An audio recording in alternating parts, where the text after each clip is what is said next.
Funny enough, the way Esther and I met, from what I recall, was at a community service.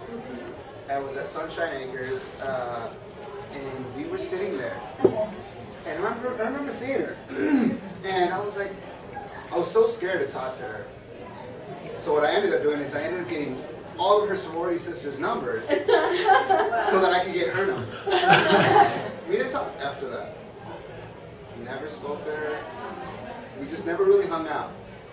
And then one day we met at a Greek mixer, and you know, the guys that we are, I was hanging out with my fraternity brothers, and we were like, you know, we'll want this, that, and the other. And we invited Esther over to our house to come hang out and have a good time. She showed up by herself to a fraternity house. Under normal circumstances, that's probably not a good idea.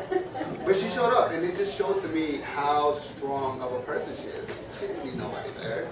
She could go on her own. We sat there, we talked, and afterwards, as we developed a relationship, it just strengthened with time. As Esther's mother and father said, she's gone through a lot of things that I think would have broken any of us.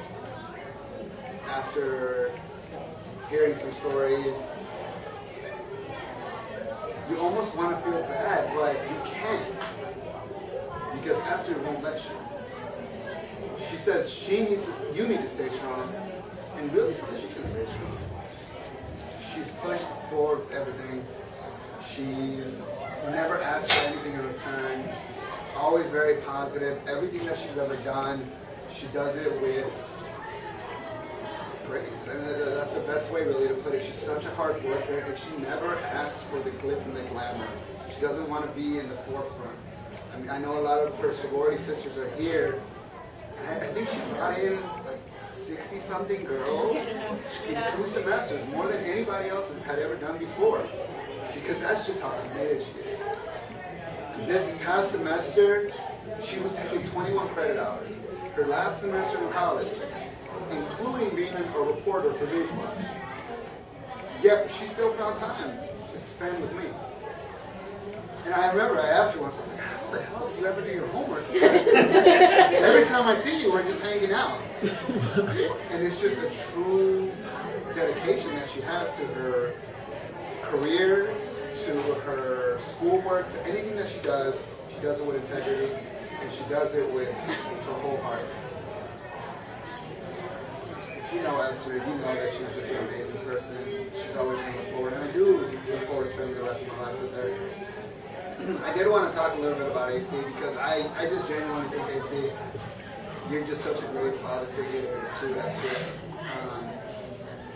Both you and the mother were there. They were the rocks to her foundation. You know, they were there for her at all times. Whether it was Esther calling her mother, Esther calling her father, they were always there for her through the good and the bad. They've gone through a lot of ups and downs, but they've always found a way to be happy and stay happy and make it work, because they know there's no point in being sad. There's no point in dwelling on the bad. Embrace the good.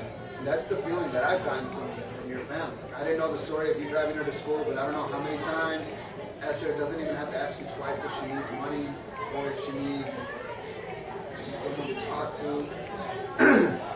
It inspired me to create a better relationship with my parents, because the relationship that you have with your daughter, you know, you guys were always there for her, always pushing her to do her best.